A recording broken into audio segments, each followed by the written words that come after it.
मालिकेच्या आजच्या भागामध्ये आपण पाहत आहोत की आता इकडे श्रीकांतचं ऑपरेशन सुरू असतं. प्रीतमला सुद्धा आदित्यने तिथे पाठवलेलं असतं. तेवढ्यातच पारू एक फोन करते आणि ती तिकडून निघून जाते. खरं तर आता इकडे पारूला सुद्धा ह्या सगळ्या गोष्टी करायच्या असतात. म्हणजे इथे श्रीकांतसाठी प्रार्थना असतो किंवा अनेक काही गोष्टी असो, हे सगळं तिला करायचं असतं. ती निघून गेल्यानंतर दिशा मात्र त्याच गोष्टी पाहते आणि म्हणत असते, बघितलंस का तू इथे ती कशी वागती. एकतर त्या कन्सेंट फॉर्मवर सही केलेली आहे, त्या कन्सेंट फॉर्मवर सही करून ती अशी कशी निघून जाऊ शकते तेच मला काही कळत नाही. त्यावर प्रीतम तिच्यावर चिडतो आणि म्हणतो, गप्प बस दिशा, हे बघ ती आत्ता कुठे गेली, कशासाठी गेली हे सगळं मला चांगलं माहिती आहे. त्यामुळे तू ह्या सगळ्या गोष्टी बोलू नको, समजलं तुला. आपण दुसऱ्या बाजूला पाहतो, प्रिया आतापर्यंत तरी इकडे भिक्षा मागत असते. भिक्षाम देही म्हणूनच तिने आता भिक्षा मागायला सुरुवात सुद्धा केलेली असते. तिला बऱ्यापैकी इकडे भिक्षासुद्धा मिळालेली असते. आता एका ठिकाणी जाते आणि एका ठिकाणी गेल्यानंतर घरातून टी व्हीचा आवाज येतो. आता खरं तर टी व्हीवर बातम्या चालू असतात. टी व्हीवर बातम्या चालू असताना आता एक न्यूज ऐकायला आलेली असते की इकडे किर्लोस्कर म्हणजे श्रीकांत किर्लोस्कर यांचा मृत्यू झालेला आहे. श्रीकांत किर्लोस्कर यांचं निधन झालेलं आहे अशी न्यूज तिला ऐकायला येते. आणि अशी न्यूज ऐकल्याबरोबर इकडे तिच्या हातामध्ये असलेलं जे काही भिक्षा मागितलेलं धान्य असतं, शिदा असतो, तो मात्र लगेचच खाली पडतो. आता तो खाली पडल्याबरोबर आपण पाहतो की ती धावतच तिथून निघून जाते. धावतच तिथून निघून गेल्यानंतर इकडे आता दुसऱ्या बाजूला काही बायका मंदिरामध्ये बसलेल्या असतात आणि त्या आपापसात बडबड करत असतात. ह्या त्याच आहेत का श्रीकांत किर्लोस्करांच्या बायको. आता तर श्रीकांत किर्लोस्कर हे एक्सपायर झालेले आहेत. तेव्हा आदित्य त्यांना म्हणत असतो, तुम्ही काहीही काय बोलताय, हे बघा तुम्ही हे सगळं अजिबात असं बोलू नका. तुमची हिंमत कशी झाली ह्या सगळ्या काही गोष्टी इथे बोलण्याची. तुम्ही समजता कोण स्वतःला. हे बघा असं काहीही झालेलं नाही आहे. माझ्या बाबाला काहीच होणार नाही. आई हे बघ तू काळजी करू नकोस, बाबांना काहीच झालेलं नाही असं इथे तो बोलतो. आणि इकडे देवाला प्रार्थना करत असतो, काही जरी झालं ना तरीसुद्धा माझ्या बाबांना काही होऊ देऊ नकोस. माझे बाबा ठीक आहेत, माझे बाबा ठीक होणार आहेत. तेवढ्यातच आपण इकडे पाहतो आदित्यला वेगवेगळे फोन येत असतात. आदित्यला वेगवेगळे फोन आल्यानंतर प्रत्येकजण इकडे त्या फोनवर इथे श्रीकांतला काय झाले, तो बरा आहे ना, तो ह्या जगामध्ये नाही, त्याला काय झालंय अशी चौकशी करत असतो. आदित्य प्रत्येक ह्याच्यावर इकडे लगेचच उत्तर देत असतो आणि तसं म्हणत असतो, हे बघा तुमचा काहीतरी गैरसमज होतोय, असं काही झालेलं नाही आहे. माझे बाबा अगदी व्यवस्थित आहेत, अगदी ठणठणीत आहेत, त्यांना काहीच झालेलं नाही आणि तुम्ही प्लीज असे फोन करू नका असं आदित्य स्पष्टपणे सांगत असतो. तो आता एका पॉईंटला वैतागलेला असतो आणि एका पॉईंटला वैतागल्यानंतर आपण पाहतो की इकडे एका काकांचा फोन आलेला असतो. तेव्हा आदित्य चिडतो आणि म्हणत असतो, हे बघा तुम्ही काहीतरी चुकीचा विचार करताय, असं माझ्या बाबांना काहीच झालेलं नाही आहे, तुम्ही असं का म्हणताय, माझे बाबा ठीक आहेत, प्लीज तुम्ही ह्या सगळ्या गोष्टीसाठी इथे फोन करू नका असं सुद्धा इकडे आता तो बोलत असतो. आई तुला त्रास होतोय ग, आई खरंच तुला खूप त्रास होतोय असं सुद्धा इकडे तो बोलत असतो. तेव्हाच आपण पाहतो की इकडे अहिल्याचे पाय आता व्याकुळ झालेले असतात. गुडघ्यांनी इथे लाल रंग धरलेला असतो, म्हणजेच आता रक्त सांगाळलेलं असतं आणि त्याचमुळे तिला खूप त्रास होत असतो. आदित्य स्वतःकडून खूप काही प्रयत्न करत असतो. काही जरी झालं ना तरीसुद्धा आईला काही होता कामा नये हीच आशा तो मनामध्ये धरून बसलेला असतो. तेव्हा इकडे तो गुरुजींना आवाज देतो, गुरुजी मी काय म्हणतोय ती गोष्ट एकदा ऐका ना प्लीज तुम्ही. तेव्हा गुरुजी बाहेर येतात आणि म्हणतात, काय झालं आदित्य, कशाबद्दल तू बोलतोयस. हे बघा गुरुजी, मी सुद्धा इकडे किर्लोस्करच आहे, श्रीकांत माझे बाबा आहेत आणि जर इकडे मी आईच्या जागी मी स्वतः व्रत केलं तर काय फरक पडणार आहे. आईला हा होणारा त्रास मी इथे नाही पाहू शकत, प्लीज तुम्ही मला हे व्रत करण्याची परवानगी द्या ना असं इकडे आता आदित्य बोलत असतो. तेव्हाच इकडे आता गुरुजी म्हणतात, नाही आदित्य हे बघ तू व्रत नाही करू शकत, ज्याला हे व्रत करायचं आहे त्यालाच करावं लागणार आहे. काही जरी झालं तरी सुद्धा अहिल्यानेच हे व्रत करणं योग्य आहे आणि तू नको काळजी करूस, अहिल्याला काही होणार नाही, मला तुझं सगळं काही कळतंय, तू अजिबात ह्या सगळ्या गोष्टीची काळजी करू नको, सगळं काही ठीक होईल असं गुरुजी सांगत असतात. तेव्हाच आपण पाहतो की आता इकडे एक व्यक्ती येतो आणि तो व्यक्ती आल्याबरोबर इकडे म्हणत असतो, अहो तुम्ही तेच आहात का किर्लोस्कर? इकडे त्यांना काहीतरी झालेलं आहे बहुतेक. काय झालेलं आहे तेच मला कळत नाही. म्हणजे इकडे ते देवाघरी गेलेत का असं ते बोलतात. आता आदित्यने एकाला तर गप्प केलेलं असतं. आदित्यने एकाला गप्प केल्यानंतर आपण पाहतो दिशा तिथे धावतच आलेली असते. दिशा धावतच आल्यानंतर ती म्हणत असते, अरे आदित्य आदित्य इकडे श्रीकांत काकांना इकडे ते नाही जगू शकत, ते आता नाही वाचू शकत. एक सासू मॉम आदित्य आदित्य तू ऐक ना माझं, श्रीकांत काका बरे नाही आहेत, ते आता ह्या जगामध्ये नाही आहेत, ते जग सोडून गेले आहेत असं सुद्धा इकडे आता ती बोलत असते. तेव्हा मात्र आदित्य चिडलेला असतो. आदित्य चिडल्यानंतर तो म्हणत असतो, तुझी हिंमत कशी झाली ह्या सगळ्या काही गोष्टी इथे बोलण्याची, आणि त्याचबरोबर तू समजतेस कोण स्वतःला? माझ्या बाबाला काहीच होणार नाही, ते अगदी व्यवस्थित आणि सुखरूप आहेत. त्यामुळे तू ह्या सगळ्या गोष्टी अजिबात बोलू नको, समजलं का तुला? चल आत्ताच्या आत्ता इथून बाजूला हो. आई हे बघ, आपल्या बाबांना काहीच होणार नाही, आपले बाबा अगदी व्यवस्थित आहेत, अगदी चांगले आहेत, तू अजिबात काळजी करू नकोस आणि ह्या दिशाचं तर काहीच ऐकू नकोस. आता आपण पाहतो की इकडे अर्धवटच व्रत सोडून प्रिया तिथून निघून गेलेली असते. पारू धावतच मंदिरामध्ये येते. मंदिरामध्ये आल्यानंतर ती म्हणत असते, गुरुजी गुरुजी, आणि तेव्हा ती झालेला प्रकार सांगते. त्यावर गुरुजी म्हणत असतात, हे बघ आता तुला हे व्रत करायचं आहे ना, तर तू काळजी करू नकोस, तू व्रत कर. आता मनोभावे देवीकडे प्रार्थना कर आणि देवीला प्रदक्षिणा घाल, आणि त्यानंतर तू इथे भिक्षा माग, आणि भिक्षा मागूनच मिळालेल्या सगळ्या शिध्यामधून इकडे तू त्याचा प्रसाद बनव, आणि त्याचा प्रसाद बनवल्यानंतर इकडे तो प्रसाद देवीला दाखवायचा, आणि त्यानंतर मात्र तो तुम्ही दोघी सासूसुनांनी खायचा, समजलं? आणि इथला जो अंगारा आहे तो इकडे श्रीकांतला नेऊन लावायचा, असं गुरुजी सांगतात. तेव्हा पारू लागलीच आता त्या मंदिराला प्रदक्षिणा घालायला लागलेली असते. सुरुवातीला देवीला नमस्कार करते आणि त्या मंदिराला 5 प्रदक्षिणा इथे ती घालत असते. आता मंदिरामध्ये खूप सारे लोक असतात. त्याचबरोबर पारू प्रत्येक प्रदक्षिणाला इथे प्रदक्षिणा घालत असताना देवीकडे प्रार्थना करते, देवीला हात जोडून नमस्कार करत असते. काही जरी झालं तरी सुद्धा इकडे तिच्या बाबांना बरं वाटावं, तिचे बाबा ह्या सगळ्या गोष्टीतून इथे बरे व्हावेत, हीच ती देवाकडे प्रार्थना करते. 5 प्रदक्षिणा झाल्यानंतर आता भिक्षा मागायला निघालेली असते. आता ज्या ठिकाणी प्रिया गेलेली असते पारू सुद्धा त्याच ठिकाणी जाते. तेव्हा तिथे गेल्यानंतर तिला समजलं, अगं असं काय करते, आत्ता तर एका स्त्रीला भिक्षा दिली होती आम्ही, आता नाही देऊ शकत. पारू 2-3 ठिकाणी भिक्षा मागत फिरते, पण इकडे पाहिजे ती भिक्षा किंवा पाहिजे तो शिदा मात्र तिला मिळत नाही. त्यानंतर इकडे आपण पाहतो की एका ठिकाणी पारू जाते आणि म्हणत असते, भिक्षाम देही, आणि तेव्हा लगेच आता एक स्त्री येते आणि तिच्या ओठीमध्ये तिच्या पदरामध्ये थोडंसं धान्य घालत असते. तेव्हा पारूला कुठेतरी असं वाटतं की आता आणखी आपल्याला काही घरं मागावीच लागणार आहेत. जोपर्यंत 5 घरामधून आपल्याला भिक्षा मिळत नाही तोपर्यंत आपल्याला शांत बसता येणार नाही, कारण 5 घरामधून मिळालेल्या भिक्षेतूनच त्या शिधामधूनच आपण इथे प्रसाद बनवू शकतो. त्यामुळे आपल्याला हार मानून चालणार नाही. त्यामुळे पुन्हा आणखी पारू अगदी कंबर कसून कामाला लागलेली असते. त्यानंतर पुन्हा एका घरी भिक्षाम देही असं म्हणते, आणि त्यानंतर तिला आता पाहिजे तो रिस्पॉन्स, पाहिजे त्या सगळ्या गोष्टी व्यवस्थित मिळालेल्या असतात. तेव्हाच आपण पाहतो की पारूने अगदी व्यवस्थित त्याचबरोबर हार न मानता पुन्हा एकदा तयारी सुरू केलेली असते. आता बऱ्यापैकी तिला 5 घरामधून व्यवस्थित पाहिजे त्या गोष्टी, पाहिजे त्या वस्तू भिक्षाम देही म्हणून मिळालेल्या असतात.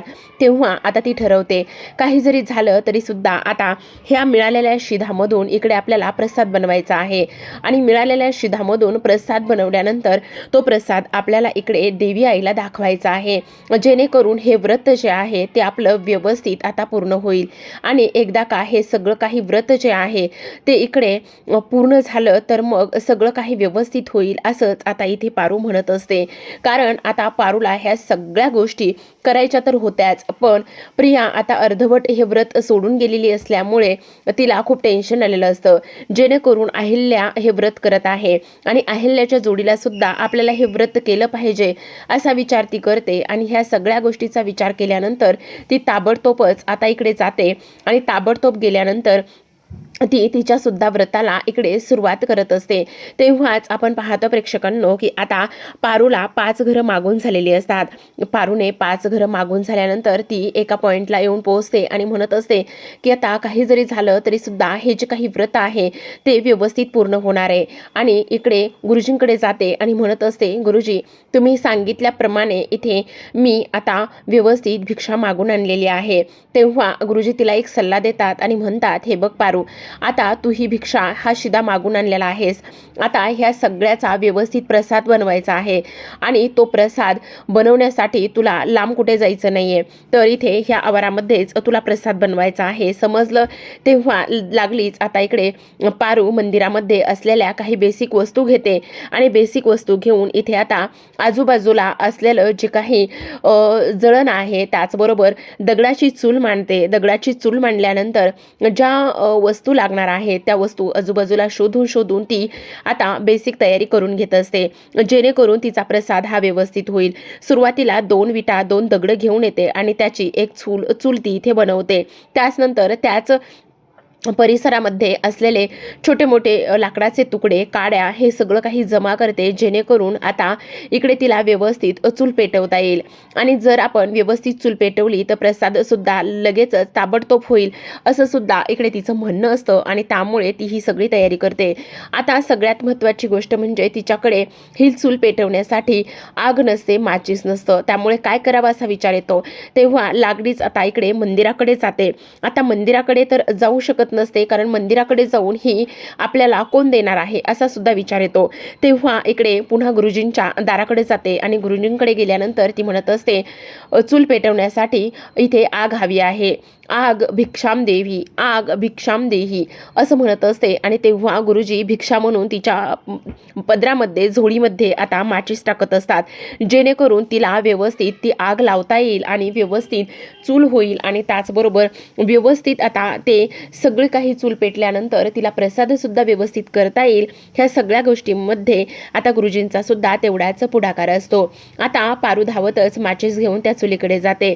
माचीस घेऊन चुलीकडे गेल्याबरोबर आता लगेचच ती चूल पेटवते. तेव्हा तिच्या चेहऱ्यावर आनंद आलेला असतो, कारण आता चूल पेटवली, आता लवकरच प्रसाद सुद्धा होईल. ह्या सगळ्या गोष्टी तिला माहिती असतात आणि त्यामुळेच तिचे ते पुन्हा प्रयत्न इथे सुरू असतात. लागलीच आता सगळे काही पिशवीमध्ये असलेलं साहित्य ती बाजूला काढते. जे डाळ तांदूळ ज्या काही बेसिक गोष्टी तिला मिळालेल्या असतात त्या बेसिक गोष्टी ती एकत्र करते, व्यवस्थित धुते आणि त्याचबरोबर चुलीवर मांडते. ज्या भिक्षेमधून इथे गोष्टी मिळाल्या त्याच ह्याच्यामधून तिला आता तो प्रसाद व्यवस्थित बनवायचा असतो. व्यवस्थित प्रसाद बनवण्याची तयारी तिने केलेली असते. ऑलमोस्ट आता इकडे हा जो काही प्रसाद आहे तो खूपच छान बनवलेला असतो, कारण प्रेक्षकांनो तो प्रसाद कसाही असो, शेवटी प्रसाद आहे. तो गोड असो, तिखट असो, कसाही असो, पण हा प्रसाद मात्र उत्तम पद्धतीने पारूने शिजवलेला असतो. आता इकडे तिला नाही पकड पकडायला असते, नाही काही, कारण इकडे ती आता जो पदर आहे त्या पदराच्या साह्यानेच इकडे ते पातेलं पकडते आणि ती मंदिरामध्ये घेऊन जाण्याचा प्रयत्न करते. आता इकडे दुसऱ्या बाजूला पारू मंदिरात जाते, तर आता प्रीतम दाखवलाय. प्रीतम हॉस्पिटलमध्येच असतो. तेवढ्यातच धावत आता प्रिया येते. प्रिया आल्याबरोबर म्हणत असते, प्रीतम प्रीतम बाबा कसे आहेत, बाबा कसे आहेत. तेव्हा तो म्हणतो, बाबा ठीक आहेत, ऑपरेशन सुरू आहे.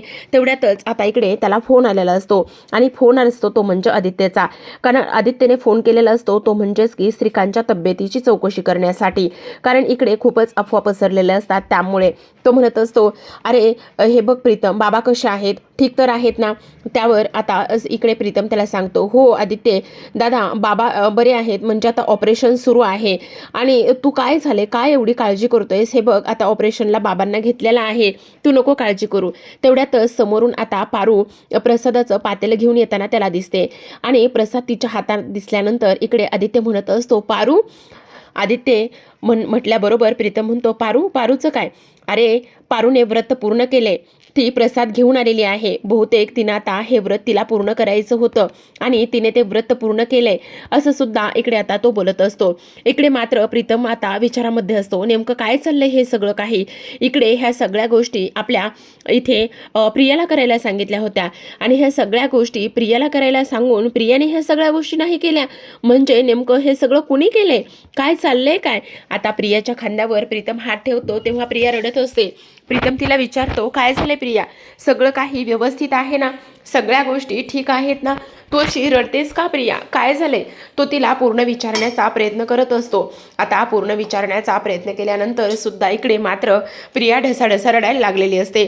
कारण हे व्रत मात्र तिला करायला सांगितलेलं होतं, पण तिच्याच्याने हे व्रत झालं नाही. कारण भोळी प्रिया मात्र जेव्हा इकडे न्यूज चॅनलवर न्यूज ऐकते तेव्हा मात्र सगळं हातातलं सोडते आणि धावतच श्रीकांतकडे जाते.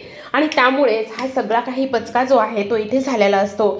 तर आता आपण पाहतो की इकडे दुसऱ्या बाजूला गुरुजी बाहेर येतात.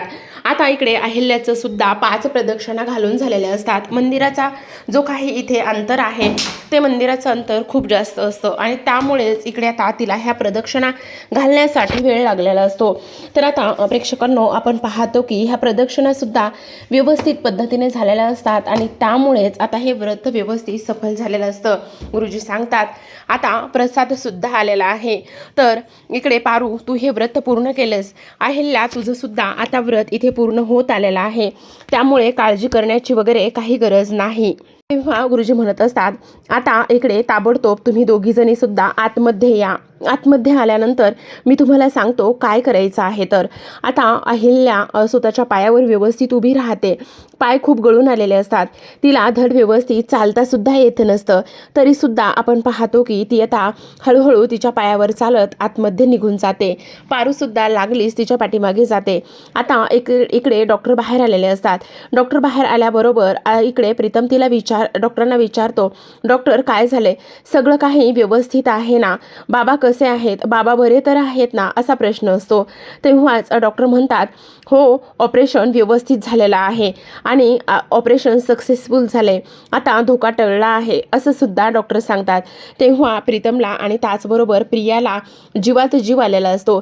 त्यांना आनंद झालेला असतो की आता इकडे श्रीकांतची तब्येत आउट ऑफ डेंजर आहे. तेव्हा आपण पाहतो की लगेच इकडे प्रीतम आदित्यला फोन लावायला घेत असतो. तर इकडे आता जी अहिल्या आणि त्याचबरोबर पारू मंदिराच्या आवारामध्ये जातात. मंदिराच्या आवारामध्ये गेल्यानंतर गुरुजी सांगतात त्या पद्धतीने त्यांना आता नैवेद्य दाखवायचा असतो. आता नैवेद्यासाठी एक झाडाचं पान घेतलेलं असतं. आता त्या झाडाच्या पानावरती इथे व्यवस्थित पारूने बनवलेला जो नैवेद्य आहे तो ठेवला जातो. तुळशीपत्र ठेवलं जातं आणि इथे पाणी फिरवून तो नैवेद्य दाखवला जातो. आता दोघीजणी सुद्धा नमस्कार करतात. आता गुरुजी म्हणत असतात दोघी सासू सुना आता इकडे दोघी एकमेकींना हा प्रसाद द्या. तेव्हा अहिल्या इकडे पारूच्या हातावरती प्रसाद देते. तर आता पारू सुद्धा त्या प्रसादामधलाच प्रसाद काढून घेते आणि तोच प्रसाद इकडे आता अहिल्याला सुद्धा ती देण्याचं काम करत असते. इकडे पारू देवाला नमस्कार करते आणि देवाला नमस्कार करून पुन्हा तो ती प्रसाद इथे खात असते. तर आता प्रेक्षकांनो, आपण पाहतो अहिल्याने सरती शेवटी इथे पारूकडून प्रसाद घेतलेला असतो. जी अहिल्या इकडे पारूला म्हणत होती की तू हे व्रत करण्याचा काही एक संबंध नाहीये, तू हे व्रत का आणि कशासाठी करशील, तुला मी सून मानत नाही. माझी सून इकडे आहे ती म्हणजे प्रिया, ती हे व्रत व्यवस्थित करेल आणि बाहेरच्यांनी हे व्रत करायचं नाही असं इथे अहिल्या म्हटलेली असते. तर आता इकडे शेवटी पारूच कामाला आलेली असते. तर आता आपण पाहतो गुरुजी म्हणत असतात की हे बघा अहिल्या, एक काम करा, हा जो काही अंगारा आहे तो आता श्रीकांतला लावा आणि श्रीकांतला लावल्यानंतर तुम्ही इकडे ते नक्कीच बरे होतील असं सुद्धा ते म्हणत असतात. त्यावर लगेच आपण पाहतो की इकडे आदित्य म्हणत असतो आई, मी काय म्हणतो ते नीट तू ऐक ना प्लीज. हे बघ, अशा अवस्थेमध्ये इकडे तू बाबांकडे अजिबात जाऊ नकोस, कारण ह्या अवस्थेमध्ये इकडे बाबांनी तुला जर पाहिलं तर त्यांना टेन्शन येईल. तेव्हा अहिल्या काहीच बोलत नाही आणि अहिल्या काहीच न बोलता ती तिथून निघून जाते. तर आता इकडे पारू देवीसमोर हात जोडत असते आणि देवीला नमस्कार करत असते आणि म्हणत असते काही जरी झालं तरी सुद्धा इकडे तू श्रीकांत बाबांचा जीव वाचवलायस, त्यामुळे तुझ्या मनापासून आभार. तर आता आपण पाहतो की अहिल्या घरी गेलेली असते. घरी जाऊन छान अंघोळ पांघोळ केलेली असते, मस्त साडी नेसलेली असते. नेहमीच्या रूपामध्ये ती पुन्हा हॉस्पिटलमध्ये आलेली असते. हॉस्पिटलमध्ये आल्यानंतर पाहते तर काय, श्रीकांतचं ऑपरेशन जे आहे ते सक्सेसफुल झालेलं असतं आणि श्रीकांत आता बऱ्यापैकी व्यवस्थित असतो. इकडे आल्याबरोबर आता लगेचच ती त्याला अंगारा लावते आणि अंगारा लावल्यानंतर इकडे देवाचे मनोमन आभार मानत असते. काही जरी झालं तरी सुद्धा इकडे श्रीकांत म्हणत असतात, माझी बायको एवढी चांगली असल्या कारणाने मला कोण काय करणार आहे आणि मला काहीच होऊ शकणार नाही, असं सुद्धा आता इकडे जे श्रीकांत आहे ते इथे बोलत असतात. तेव्हाच आपण पाहतो की इकडे श्रीकांत आता बऱ्यापैकी चांगले झालेले असतात. तेव्हा ते म्हणत असतात, काय ग हे काय चाललंय तुझं अहिल्या, आणि मी तर बरा होणारच होतो, मी बरा सुद्धा झालोय, तू एवढी कसली आणि कशाची काळजी करत होतेस? हे बघ, काळजी करण्याची काही गरज नाही. आणि काय ग, काय झालंय तुला? तेव्हा अहिल्याला त्रास होत असतो. अहिल्या खाली बसत असताना तिचे थोडेसे गुडघे दुखत असतात. काय झालंय, तू ठीक तर आहेस ना? तेव्हाच इकडे आता प्रीतम म्हणत असतो, बाबा तुम्हाला एक गोष्ट सांगू का, तुम्ही लवकरात लवकर बरे व्हावे, सगळ्या गोष्टी व्यवस्थित व्हाव्यात म्हणून इथे आईनं तुमच्याकरिता व्रत केलं आहे. त्यावर इकडे आता तो म्हणत असतो, काय ग हे अहिल्या, अगं मस्त इथून सुटका मिळत होती आणि मस्त वरती स्वर्गात जाऊन इकडे अप्सरांना भेटत होतो, तर ते तुला सुद्धा चाललं नाही का ग? बघ रे प्रीतम, बघ, खरंच ना ह्या बायका पण ना अजिबात नवऱ्याला एकटं सोडत नाहीत, आणि त्यातली त्यात तुझी आई अजिबात मला एकटं सोडत नाही बघ, अशीच आहे ही, असं सुद्धा इकडे आता श्रीकांत बोलत असतात. त्यावर लगेच आता प्रीतम म्हणत असतो, बाबा हे मात्र अगदी खरं आहे बरं का, तुम्ही जे काही आता बोलताय ना ते अगदी अगदी खरं आहे बघा, असं इथे तो म्हणत असतात. त्याचबरोबर आपण पाहतो की इकडे प्रीतम खळखळून हसत असतो. तेव्हाच अहिल्या, हे बघ तू काळजी करू नकोस, किती प्रेम करशील ग माझ्यावर आणि किती माझ्यासाठी काय काय करशील ग, तू असताना मला काय होणार आहे, आणि तू असताना इकडे मला काही होऊ शकत नाही, तसंही मी तुला सोडून कुठे जाणार आहे, असं सुद्धा श्रीकांत असतात. आणि आता श्रीकांत हे अगदी व्यवस्थित बरे झालेले असतात. तर प्रेक्षकांनो, अशाच नवनवीन डेली मालिकांचे अपडेट्स आणि त्याचबरोबर इंटरेस्टिंग रिव्ह्यू ऐकायचे असतील, जाणून घ्यायचे असतील तर नक्की चॅनलला सबस्क्राईब करा. भेटूयात अशाच एका नवीन आणि त्याचसोबत इंटरेस्टिंग अशा एपिसोडसोबत, अपडेटसोबत. तोपर्यंत पाहत रहा पारू.